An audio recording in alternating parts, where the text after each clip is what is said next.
Hello, everyone. It's Jerry DeRhino Clark, ClubRhino.com, welcoming you to another issue of Power Tips, your regular dose of energy and power. And in this issue, we're going to share with you some information from a giant that we're standing on his shoulders. This is an individual whose story was absolutely compelling to me when I first heard it, because as you all know, in the land of network marketing, there's a lot of people to get in, a lot of people to get started, and a lot of people really do not go through the journey to the point to where they get to where they want to go. And this individual, he was one of those people. He got started in the business about 7 or so years ago. He went through a journey. It wasn't working. He was not getting what he wanted, but something happened. This was like a magical thing that just occurred after maybe 4 years of struggle.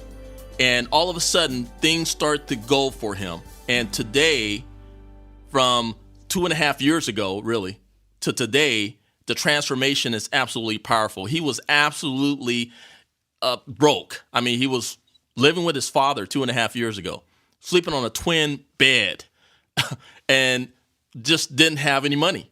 And today, money is not a problem. Generating multiple 6 figures every single month, multiple 7 figures per year. And you're going to get a chance to hear a little bit more about his story. I wanted to make sure that he shared this information on how he did this and some of the concepts that allow him to be able to pull it off. And so without any further ado, I want to introduce you to David Imonitie. David, welcome to the program. Oh, I appreciate you, Jerry. Appreciate you having me on. Definitely excited to be on here and talking with you. And, after so many years of actually hearing some of your audios, it's a pleasure to actually be sitting with you right now. Awesome. So, we want to know in regards to, this is pretty interesting when I first heard about your story and first heard about what you have done in the last just 2.5 years. Being able to go from broke to being able to create multiple 6 figures a month in the industry of network marketing.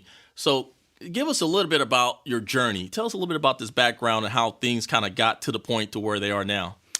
Well, man, it's been an incredible journey. I was, going back to, the very beginning. I was born at a very young age, and Mom told me to do all the things that I'm sure your mom and other moms tell us. Go to school and get your grades and graduate and all that good stuff. And I tried that. Went to started off in kindergarten. I was at the top of my class in kindergarten, and went on to first grade, all that good stuff. Graduated from high school. My mom always told me go to college. I was there for 4 years. And after 4 years, I graduated as a sophomore. You graduated as a sophomore after 4 years? As a sophomore. I had 32 credits after 4 years of schooling. So needless to say, I didn't go to class, but that wasn't my path. And got out of college and got introduced to this industry of network marketing at the age of 21 and didn't have any success. I was in that company for 2 years and struggled mightily for 2 years. But I learned a lot, met some good people. And got out of networking for about 6 months. I was actually coaching tennis with my dad. I was living with my dad at that time, and got reintroduced to the industry. The juices started flowing again. Got involved in another company and failed in that company. 2 years and 4 months in that company. But guess what? Learned some more, and I got a chance to meet a mentor of mine, Mr. Holton Buggs. I got a chance to meet him, and I met him back in 2007. And that was really where the magic really started to happen, because now I could actually have a clear picture of what could possibly happen with this industry of network marketing.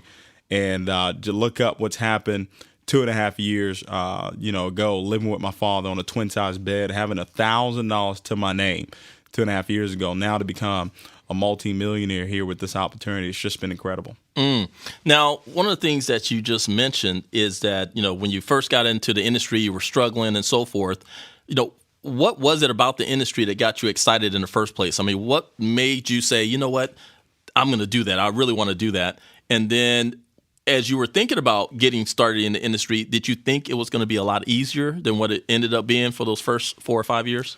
Well, a couple of things, Jerry. Really, I really didn't have a choice. I didn't have a choice but to make it work. But I love the concept. I love the concept of really being able to help people get what they want out of life. I love the concept of being able to show people that, hey, listen, it doesn't matter your background.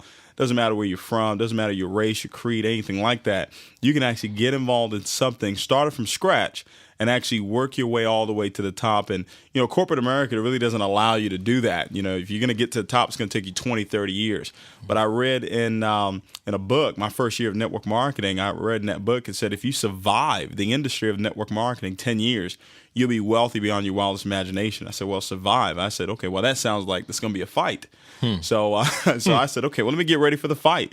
And for me, it took me 4.5 years to find that breakthrough. And once we found that, now it's all about helping other people understand that there is a process that they're going to have to go through and grow through that's going to allow them to get to where it is that they want to go. So we're excited about what's happened, but we're even more excited about what's about to take place. Now, going back to that 4.5 years where you were going through a process, things weren't really happening for you. There's a lot of people listening who are in their process right now. Things are not happening for them right now. What allowed you to keep pressing forward? I mean, to stay in the game, to move forward, even though things weren't happening for you? Well, a couple of things. One of the things that I always teach people right now is that you've got to begin with the end in mind. So I had a clear picture of what the end result already looked like. So it didn't matter all the things that I had to go through. I remember, driving from here from Houston to Baton Rouge, a 5-hour ride, and not even having a hotel room, having to sleep in my car after doing a meeting, after talking to a couple hundred people about that opportunity, them dropping me back off at the hotel and them saying bye to me at the lobby. And, as soon as they drove off, I would go back in my car and sleep in my car multiple times. But it was only because I had a clear picture of what the end result was going to look like. I was already here. In my mind, I already saw myself as a multimillionaire. I already saw myself with all the things that are happening today. I saw it back then. When you look at that word SAW, I saw it. Basically, you take that backwards, WAS. I was already there. I was already living that type of lifestyle in my mind. It was just waiting for the physical equivalent to actually take place. That's very interesting. So how would you share with other people the way that they can actually see the future before it happens? I mean, was there a book that you read? Was there a process you went through? Or did you just say, you know what, I'm going to be successful, and here's what successful, meant to you? Or tell us a little bit about that. Well, obviously, you got to be in the right environment. I was in the right environment. Even though I failed in those companies, I was around other people that were successful. People like Emmanuel Bernstein was one of my very first mentors. I got a chance to meet him. I was 21 years old, and at that time, he was earning a multiple 5-figure a month income. So I had a clear picture, once again, of really what it could look like, at the end result of it. And when you have the right environment, you have the right people around you, making sure that you're listening to the right information. I mean, your information, I grew up on your information, listening to people like Tony Robbins, listen to people like, like yourself and so many other leaders, Les Brown, listening to that information. One of the books very first book that I ever read was Think and Grow Rich, by Napoleon Hill, reading that book and understanding that thoughts are things. And I said, okay, well, if I want to change the things in my life, I must change the thoughts in my life. And I really started to study that, started to really listen a whole lot more, read a whole lot more. And I think all the information that I actually listened to is what allowed me to actually be here today. And that's a common trend that I have heard from every leader that I've ever talked to in this industry is that, number one, they do see it in the very beginning before they even start. I like that, saw, I was it. I like that. That's really powerful. And the interesting thing is that you actually did something that Jim Rohn teaches. And he says that whenever things are not going well or you're not where you want to be, you can borrow from the vision of the future or borrow from the promise of the future, which will allow you to engage in the activities today. Absolutely. So when things weren't going well for you, but you saw this future that you saw, did that empower you? Is that something you actually used? Absolutely. It's a formula that I actually came up with here. We talk about desire plus skills times faith equals success. You've got to have that burning desire. I believe that's really the beginning. That's the genesis of everything that we're going to talk about and everything that you're going to do. is going to be how what is your burning desire? What's your magnificent obsession that you have? And then now you got to add the skills. So those 4.5 years of being in those companies, all I was doing was just adding the skills of knowing how to, interact with people, knowing how to give a presentation, knowing how to prospect, knowing how to do all the things that are necessary for you to become successful in this industry. So giving myself time, to really understand, because most people want to get in and they want to make $1 million the next day. Well, it doesn't work like that. You got the desire to make $1 million. That's great.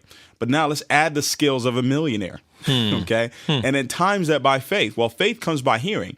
So the more times that I heard it over and over and over again, kept saying it to myself, that auto suggestion, saying it to myself over and over and over again, repeating it, having it on index cards, having it on signs everywhere where I could actually see the end result.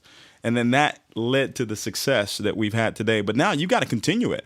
Even after becoming a multimillionaire, even after a little bit of success, maybe you start earning $10,000 a month or $20,000 a month, you better stay on that path of desire plus skills times faith equals the success that you're looking for. Now, when it comes to the skill part, okay, I would assume that everyone who's listening to this information right now, they probably got the desire, or else they probably wouldn't be listening. But once again, you said that magnificent obsession. Speaking in the language of Napoleon Hill and W. Clement Stone, that's what they talk about. And so let's say that someone is really hungry. Let's Les Brown say they really want to make this happen in a big way, deep down inside. And so now it comes time for the skills. So let's say a person starts learning the skills that's going to be required, and some of the things they got to learn how to attract people to their reality. They learn how to convert. Once they attract these people to their reality, they want to learn how to retain people once they kind of get them started, and they want to learn how to develop leaders and all these different type of skills.